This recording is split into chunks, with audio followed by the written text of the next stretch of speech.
Basically, I'm up here to uphold our rights as Canadian citizens. And you know what?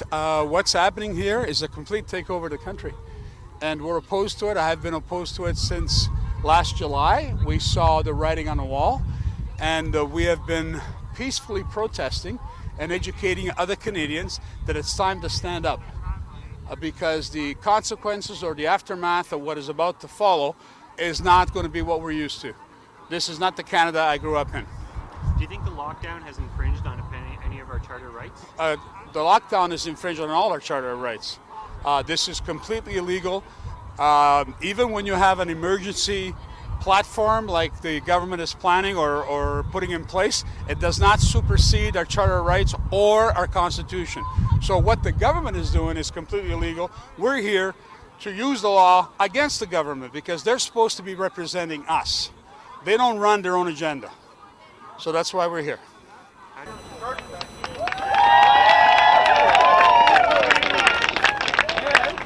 Love our cops. Absolutely love our cops. Now I want to tell you something. Most cops, I talked to my friends who are still in the jobs today. I talked to my friends in the RCMP. They are not happy with what's going on with all these restrictions and the removal of our rights. Right on.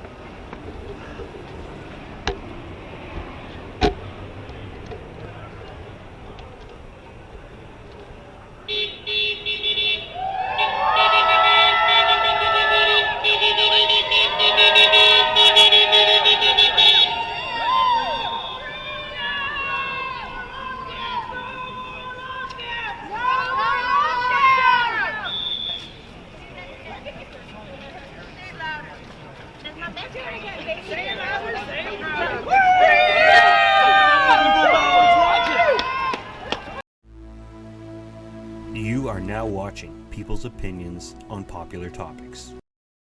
And was it important for you to come out today and have your presence?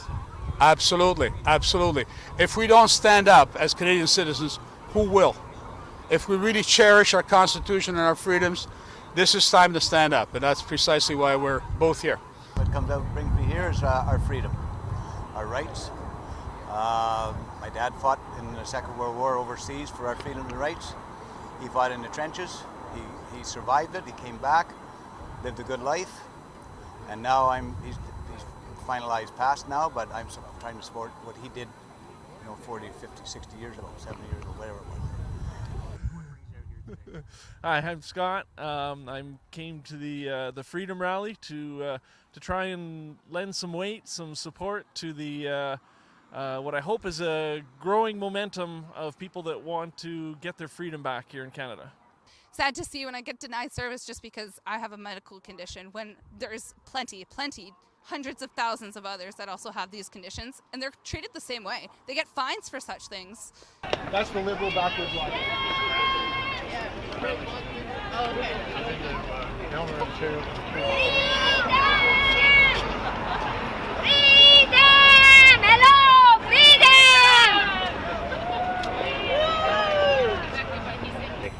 Well, my name's Jason, and I'm out here basically because things need to change. People need to wake up and realize that what they think is happening and is going on is really very much not the case. I'm out here today because in the last 13 months, I have witnessed people I love experience severe depression, lose everything. I have witnessed the children in my neighborhood sitting alone crying. I have been seeing all the businesses I love struggling, shutting down. I am seeing hardworking people being oppressed, not being able to leave their houses. I live in Quebec, and I am consistently stopped by police at the border. I did not wake up in Russia with police checkpoints. I'm a Canadian citizen, and I am a proud Canadian. But right now, I am not a proud Canadian. And I believe we need to stand up together and unite. And I believe if we don't, we may have run out of time. So I think it is very important for us to come together. I think these lockdowns are unconstitutional. My name's Wilma. I've been writing, and I've been to a few protests, but I'm just like totally disheartened with where we are in Canada and Ontario right now with these lockdowns, the false information that's out there, the suppression of our rights and our freedom of, every freedom is being shut down right now, and I don't believe I live in Canada right now. So I'm I'm 65. I just turned 65, and I have never been so distressed about the state of my country as I am now. And when I talk about something that's symbolic, the eternal flame,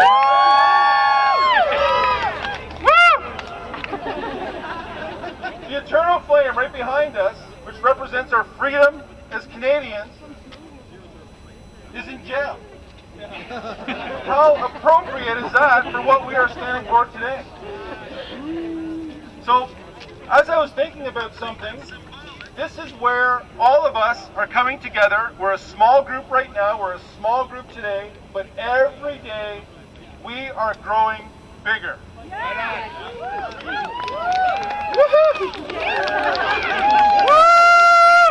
And it's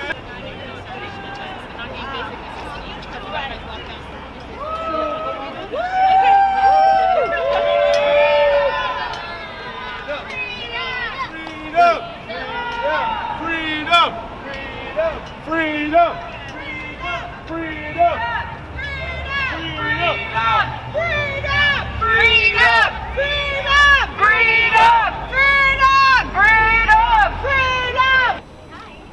Never before in the history of human conflict was so much owed by so many to so few. That is you. That is all of us that are here today. We are standing up for people's rights.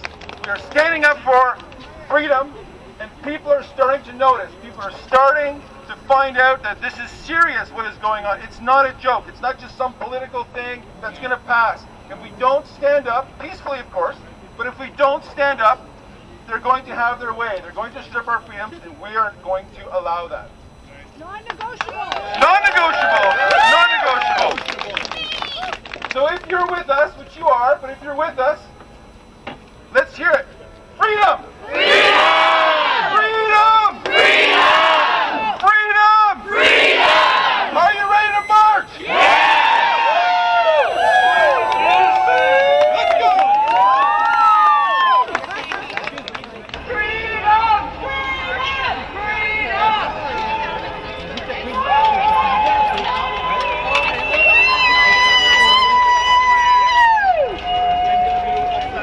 They're super aggressive.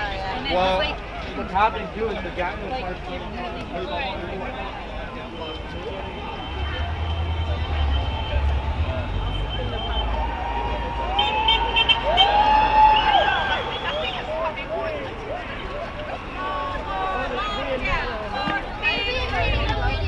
Hey Sam. How you doing? Nice to see you. See how you doing? I just watched a few of you. You're doing a lot of these here, right? Yeah. Very nice. I was watching the one from last week where you were talking about yeah, it's good to be on. Yeah, it's really exciting. One of my girlfriends invited me today. She's like, want to go have a party? I'm like, okay, what are we gonna do? She's like, we're gonna go down to the protest. I'm like, all right, man, let's do it. So.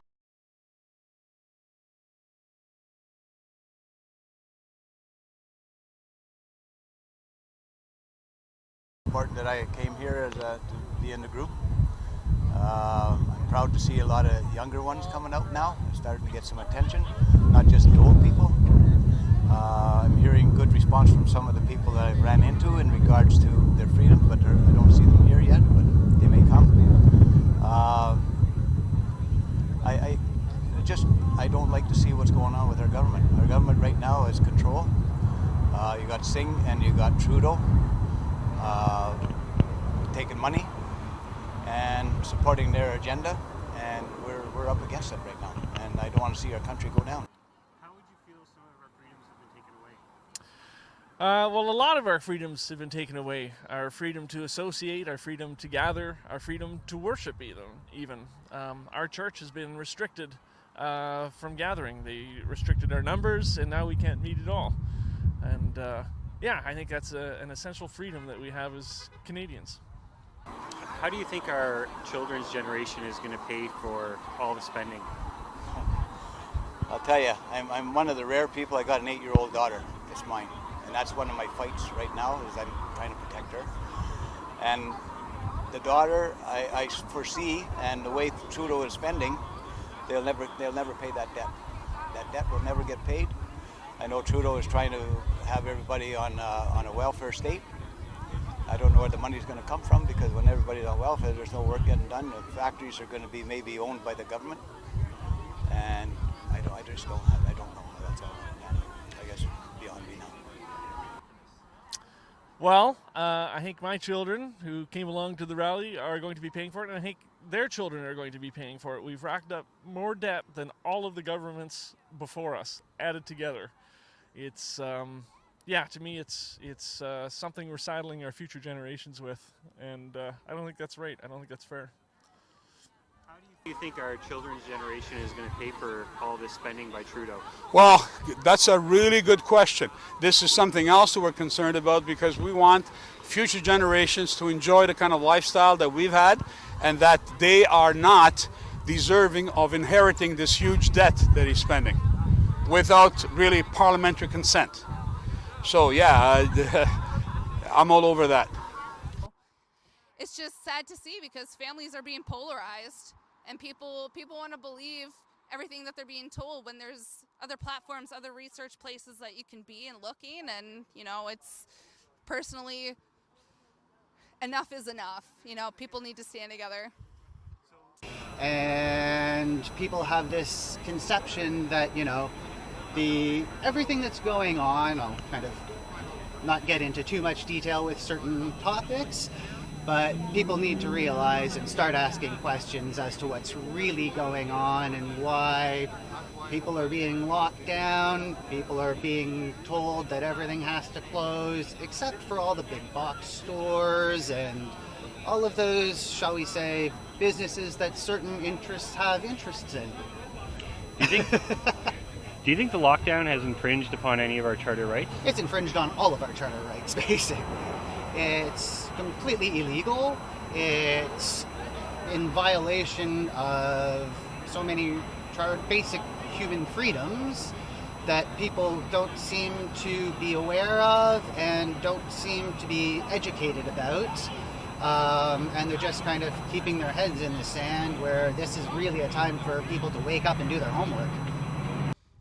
I believe these are crimes against humanity. Yeah. What would you say about the lockdowns as unconstitutional?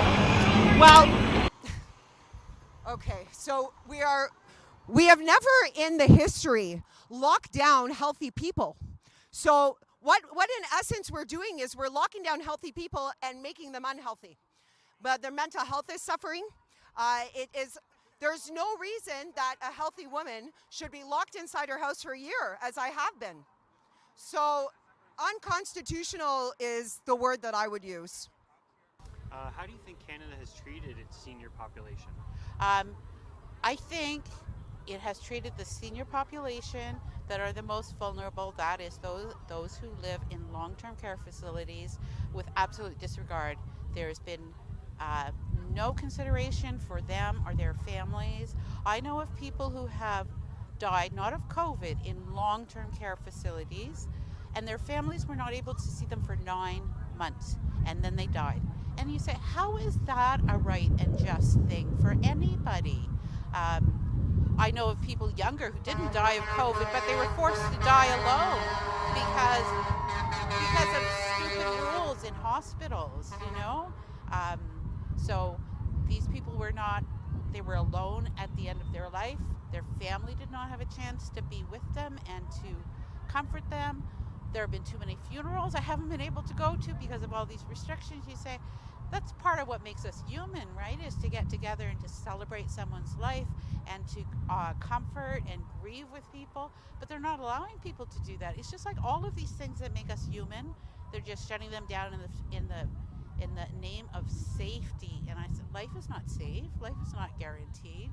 We all die at some point. Anyway. Yeah, so seniors have been locked up. They've been kept apart. They've been, to me, that's one of the saddest things. I've had some friends that have lost parents and they weren't even able to go in and see them in their dying moments. Like, these are things that are just abhorrent in my opinion, and yeah, I don't think that's right. How do you think Canada has treated its senior population over the last year of lockdown? They haven't treated them very well. They haven't treated. I had a knee operation done in January. I went into a home, and unfortunately, the people in there are, they watch TV, but they're watching CBC and they're watching CNN. And I blew up on them when they said they wanted to see Trump, and I thought Trump was doing a good job for his country. When they said that they wanted to see Trump go to jail, and I blew up with them, and I said, get off your CNN and your CBC. Trump was protecting his people and his country. You look at Trudeau. I said, get on to Trudeau and find out what he's doing to your country. But they're locked down and they're watching this bloody TV, and they're not getting the proper news. And I found that out, I was there for a month, just for rehabilitation, and that's what I saw. And then the old people, that's all they think, but they're locked in. They can't even, it's sad. Where they go and have the dining room table has expanded into the lounge so that people have to be separated, and they can't, they can't even, they're 6 feet apart at the tables, and that. It's sad.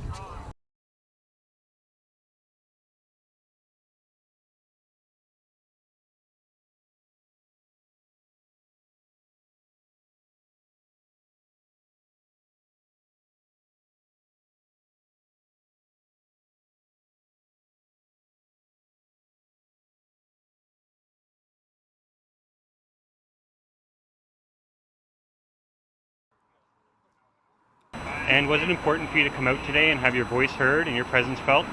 Amen. Of course it was. And I have been standing here holding up signs for the cars. I've been talking with like-minded fellow Canadians. And I think the message that I would like to send is a message of hope.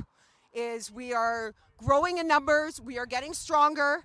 We are making our voices heard more and louder.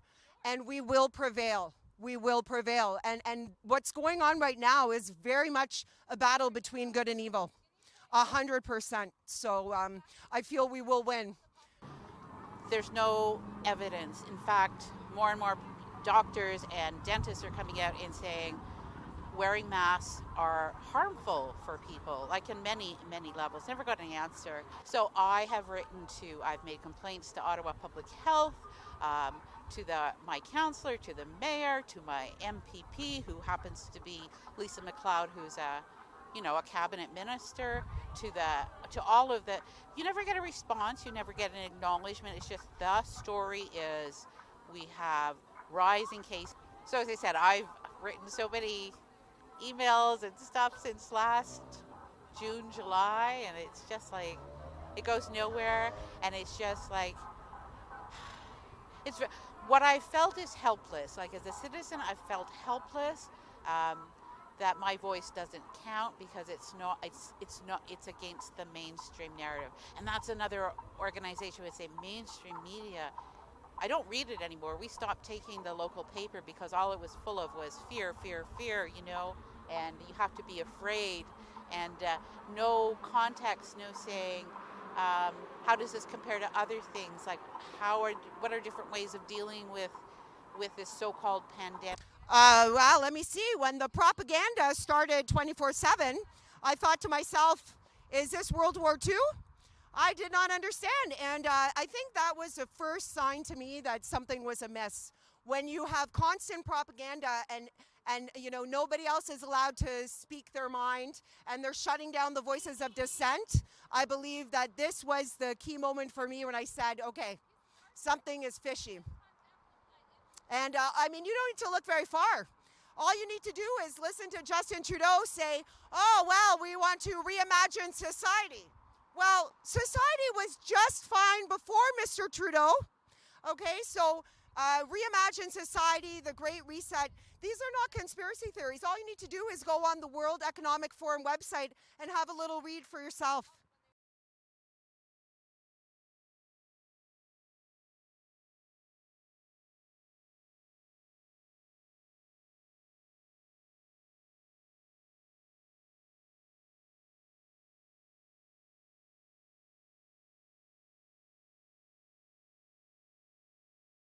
husband all the time.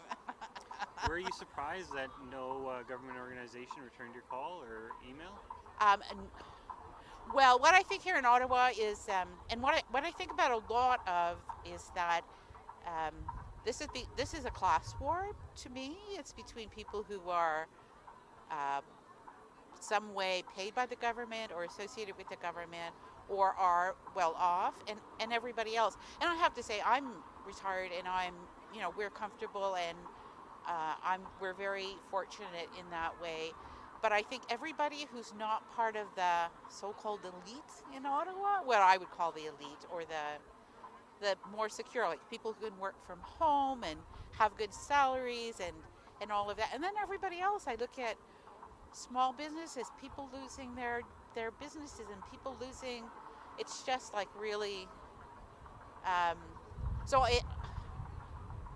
guess I was surprised at the level of just disregard for, I think what's the majority of the population, all under the guise of keeping people safe. But I don't think they kept the most vulnerable. As I said, the people in long-term care, they didn't keep them safe.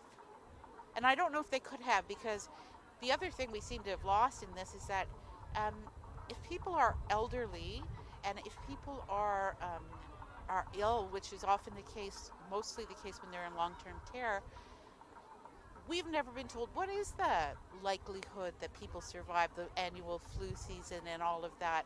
But it's just been this big fear thing, but then we shut them away and said, oh, well, and now we just take out all our fear on kids, which is, I mean, the shows children are not affected by this, they don't transmit this, but we've just had this whole focus on fear-mongering. Kids are suffering because they're not in school. And I think, well, how did we get to that point, that we take it all out on children? So what I look at is, I pay my taxes. I pay a lot of taxes because I'm, as do we all. But I say, so what my taxes pay for? Healthcare. Well, I'm not supposed to use healthcare because, it might overwhelm because of the models that never work. The education system is shut down and it's not doing its job for children. Most government is shut down because it's not doing its job for children. Public health is, to me, it's a public menace. So, yeah. Well, thank you very much for your time. Thank you. I wish you luck. Have a good one. What's your... Is it important for you to come out today and have your presence felt and your voice heard? Yeah, it was important, or else I wouldn't have come. Like, it takes time and effort to come and do these things. But if no one does it, we're not going to get our freedoms back. And what are your final thoughts? Yeah, if there's anyone that's thinking of coming, I guess May 15th is going to be a big one. This is only my second or third one that I've attended. But if you're thinking of coming, this is a great time to come and show that there is a gathering momentum here. Well, thank you very much. Thank you. It went good. That's all I have to say on that. And do you have any final thoughts on today? I think it's a lovely day to be out, fighting for our freedom and hopefully waking people up. Well, thank you.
the liberal backwards logic.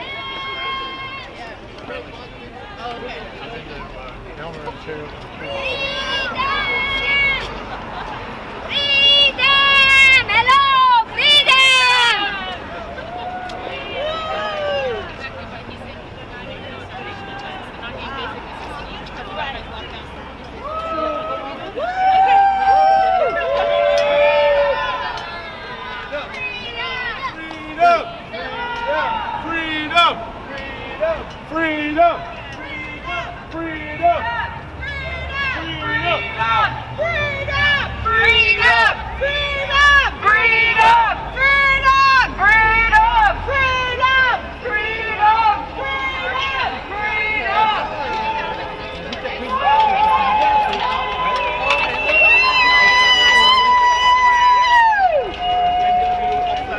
They're super aggressive. Well, what's happening too is the Gatineau Park.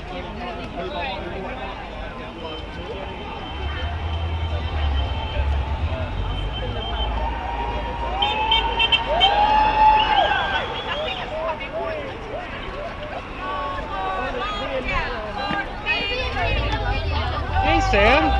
How you doing? Nice to see ya. See, how you doing? I used to watch a few of you. You're doing a lot of these here, right? Yeah. Very nice. I was watching the one from last week where you were talking about yeah, look at the yeah, it's really exciting. One of my girlfriends invited me today. She's like, want to go like have a party? I'm like, okay, what are we gonna do? She's like, we're gonna go down to the protest. All right, the man wants to do it, you know.